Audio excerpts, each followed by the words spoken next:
El pasaje de hoy es Jeremías 15 versículos 10 al 21. Leamos juntos. Ay de mí, madre mía, que me engendraste hombre de contienda y hombre de discordia para toda la tierra. Nunca he dado ni tomado en préstamo, y todos me maldicen. Sea así, oh Jehová, si no te he rogado por su bien, si no he suplicado ante ti en favor del enemigo en tiempo de aflicción y en época de angustia. ¿Puede alguno quebrar el hierro del norte y el bronce? Tus riquezas y tus tesoros entregaré a la rapiña sin ningún precio, por todos tus pecados y en todo tu territorio, y te haré servir a tus enemigos en tierra que no conoces, porque fuego se ha encendido en mi furor, y arderá sobre vosotros. Tú lo sabes, oh Jehová, acuérdate de mí, y visítame, y véngame de mis enemigos. No me reproches en la prolongación de tu enojo, sabes que por amor de ti sufro afrenta. Fueron halladas tus palabras, y yo las comí, y tu palabra me fue por gozo y por alegría de mi corazón, porque tu nombre se invocó sobre mí, oh Jehová Dios de los ejércitos.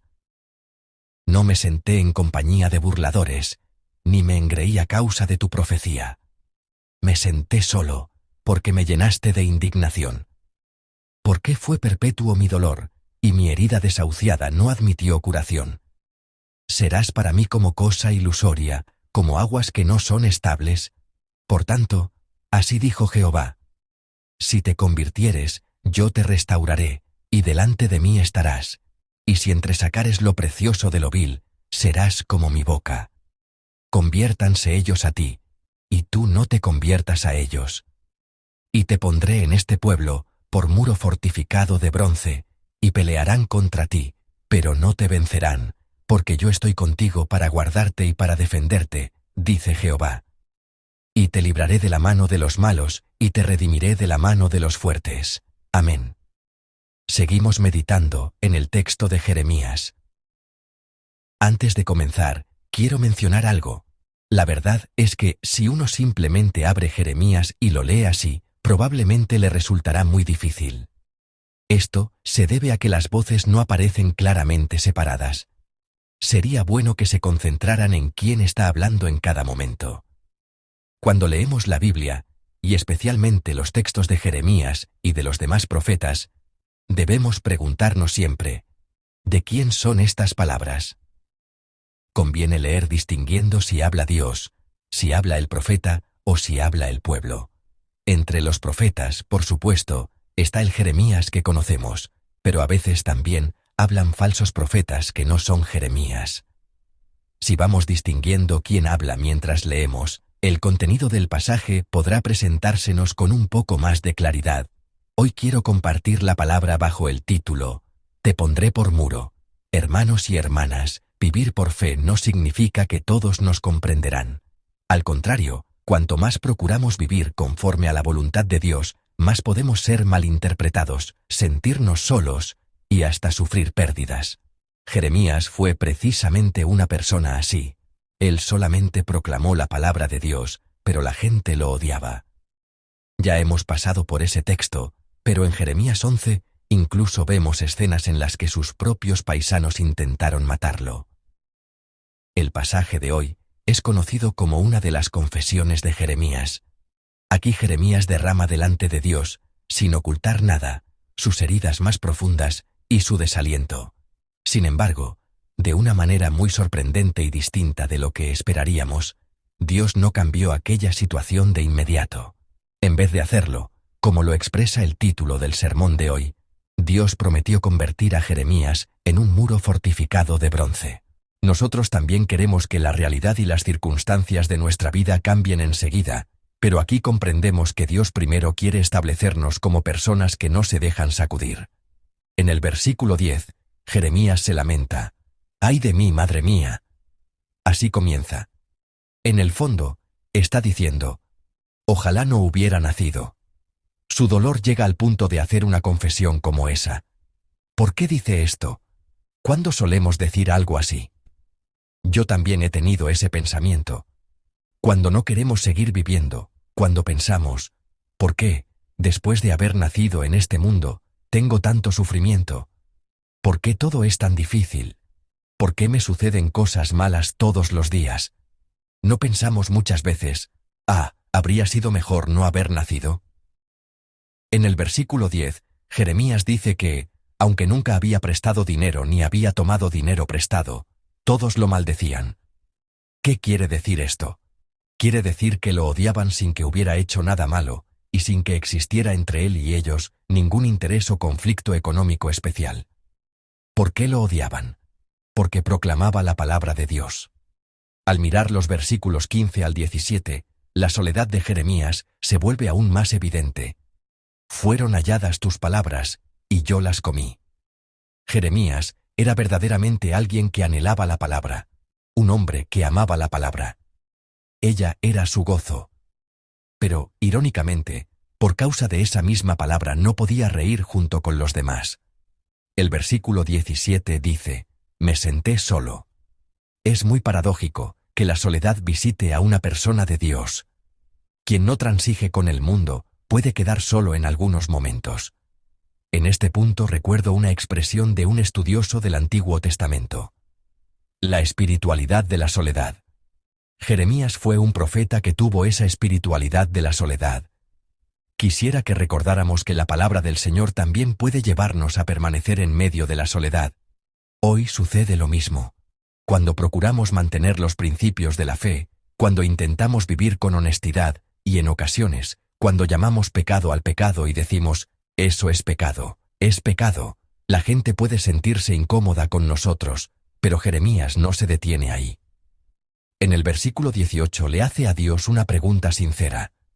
¿Serás para mí como cosa ilusoria, como aguas que no son estables? En el desierto de Israel hay arroyos que llevan agua durante la temporada de lluvias, pero se secan por completo durante la temporada seca. Alguien los ve desde lejos y corre hacia ellos pensando, allí hay un arroyo, siempre ha estado por esa zona. Pero cuando llega, no hay agua. Jeremías le está preguntando a Dios, Señor, ¿de verdad me has abandonado? Podemos decir que esta es una confesión verdaderamente desgarradora. Sin embargo, la Biblia nos muestra sin ningún disfraz estas oraciones sinceras de las personas de fe. Quisiera que recordáramos que Dios no es alguien que escucha solamente nuestras palabras religiosas. Él es el Padre que escucha también nuestras heridas y nuestras lágrimas. Cuando estamos tan agotados y desanimados, ¿acaso nos sale naturalmente una oración adornada con frases bonitas? No. A veces, hasta se nos escapan malas palabras. Cuando estamos sufriendo demasiado y nos atormenta un dolor extremo, las malas palabras pueden ser lo primero que salga. ¿Alguna vez se han desahogado ante Dios diciendo, esto es demasiado difícil, y luego han pensado que quizá hablaron con demasiada sinceridad? La verdad es que Dios también escucha esa oración, ¿no es cierto? Incluso la oración que se nos escapa de la boca, incluso la oración en la que solo derramamos nuestra angustia, Dios la escucha. Dios es quien oye esa clase de oración. Él puede compadecerse de nuestro dolor y responder a un clamor justo. Que este culto de la madrugada sea un momento en el que derramemos delante de ese Dios nuestros corazones y nuestros pensamientos tal como son. En respuesta al lamento de Jeremías, Dios dice, si te convirtieres, yo te restauraré, y delante de mí estarás. Si tomamos estas palabras literalmente, pueden sonar un poco frías. Quizá quisiéramos preguntar, en medio de esta situación tan difícil, ¿no podrías consolarme primero? ¿No podrías mostrarme comprensión antes que nada? Pero estas no son palabras de abandono. En realidad, son palabras de restauración. El corazón de Jeremías ya estaba herido hasta lo más profundo. En medio del desánimo, su confianza en Dios estaba tambaleando. Por eso Dios le dice, vuelve a mi presencia, así lo está llamando, y luego continúa diciendo, si entresacares lo precioso de lo vil, serás como mi boca. Si apartaba lo vil y hablaba lo precioso, ¿qué era lo vil? Podían ser las emociones agitadas y las muchas quejas que brotaban del desaliento. ¿Y qué era lo precioso? Lo precioso era la palabra de Dios. El profeta no era alguien que debía transmitir sus propias emociones, sino alguien que debía transmitir la palabra de Dios. Por eso Dios le está diciendo, No te dejes arrastrar por las palabras de la gente, aférrate a mi palabra. Hay otra palabra importante. Conviértanse ellos a ti, y tú no te conviertas a ellos. Amén. Creo que el pueblo de Dios no está formado por personas que siguen al mundo, sino por personas que se convierten en el punto de referencia al cual el mundo debe volver. Quien vive por la fe no es arrastrado por la opinión pública. Creo que se mantiene firme sobre la verdad y conduce a otros hacia la verdad. Deseo que todos nosotros lleguemos a ser personas así en esta generación. Ahora, si miramos los versículos 20 y 21, llegamos a lo que podríamos llamar el corazón del pasaje de hoy. Y te pondré en este pueblo por muro fortificado de bronce. Amén. Aquí Dios nunca dijo, voy a eliminar a tus enemigos. Al contrario, dice, te convertiré en un muro de bronce. Hermanos y hermanas, un muro de bronce no se derrumba fácilmente. Es resistente al fuego y también a los golpes. Dios no dice que primero cambiará las circunstancias, dice que primero fortalecerá a la persona, y luego viene esta promesa. Pelearán contra ti, pero no te vencerán, porque yo estoy contigo para guardarte y para defenderte. Estas palabras siguen el mismo principio. Dios nunca dijo que quitaría la batalla. Puede haber ataques, puede haber críticas, puede haber incluso aislamiento y soledad, pero, al final, esas cosas no podrán vencernos. ¿Por qué? Si nos basamos en el pasaje de hoy, es porque Dios dice, yo estoy contigo. ¿Quién está con nosotros? Dios está con nosotros. Este es el poder más grande del pueblo de Dios. El versículo 21 presenta la misma promesa. Y te libraré de la mano de los malos, y te redimiré de la mano de los fuertes. Amén. Como podrán ver al leer los pasajes que siguen, Jeremías finalmente llegó a estar en la cárcel. En el capítulo 37 se habla de eso. También sufrió burlas, y en el capítulo 38 se menciona el episodio en que Jeremías fue arrojado a una cisterna abandonada. Sin embargo, la misión de Jeremías se mantuvo firme hasta el final. Quizá los malvados puedan hacer caer a una persona, pero vemos que no pueden destruir al profeta que Dios ha establecido. Tal vez conozcan la historia del fallecido investigador y director de instituto Tak Myung Hwan. Él investigaba las sectas y los llamados nuevos movimientos religiosos, es decir, los grupos que nosotros describimos como sectas heréticas. El director Tak Myung Hwan dejó una frase célebre.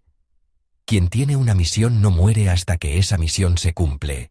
Él sufrió un atentado con bomba y finalmente murió apuñalado por un agresor frente a su propia casa. Antes de eso, muchas personas relacionadas con esas sectas habían intentado atacarlo. Aunque quedó herido muchas veces y pasó por grandes dificultades, cumplió su ministerio hasta el final. ¿Por qué tuvo que pasar por todo aquello y sufrir de esa manera? Porque decía lo que otros no querían oír, ¿verdad? ¿A quiénes? Les decía a las sectas y a muchas otras personas cosas que no querían escuchar, y por eso sufrió muchas dificultades y mucho dolor. Yo pienso que quizá podamos atrevernos a comparar las huellas que dejó y la obra que realizó con las de un profeta.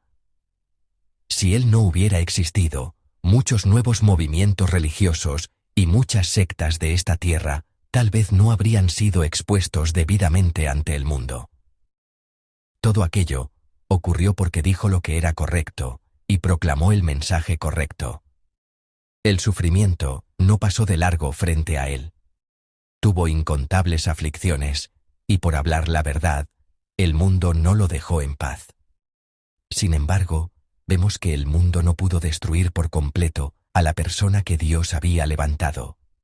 Y cuando veo que sus hijos continúan en esta tierra las investigaciones sobre las sectas, puedo percibir la obra de Dios. Quiero concluir el mensaje. En nuestra vida de fe también llegan días en los que preguntamos, ¿por qué solo yo tengo que pasar por esto? Servimos con empeño, pero no recibimos reconocimiento. Vivimos conforme a la palabra, pero parece que somos nosotros quienes salimos perdiendo. Oramos, pero a veces sentimos a Dios tan lejano que no podemos saber si realmente está vivo o si está obrando. Hoy Dios nos habla cuando nos encontramos así. Nos llama a volver a su presencia, nos dice que, aun en esas circunstancias, nos aferremos a su palabra más que a las palabras de la gente. Y nos da la promesa central e importante del pasaje de hoy. Te haré un muro de bronce. Por medio de la palabra de hoy, espero que comprendamos esto. Dios no es quien elimina todas las batallas de nuestra vida, sino quien nos forma, aún en medio de ellas, como personas que no se dejan sacudir. Creo que quien permanece hoy con Dios no se derrumbará fácilmente. El mundo puede sacudirnos con fuerza. Puede sacudirnos, pero confesamos que jamás podrá derribar a la persona que Dios sostiene. Que todos podamos permanecer firmes sobre esta palabra de promesa y sobre esta certeza. En el nombre del Señor, los bendigo y oro para que ustedes y yo vivamos este día como muros fortificados de bronce, sostenidos por la mano de Dios.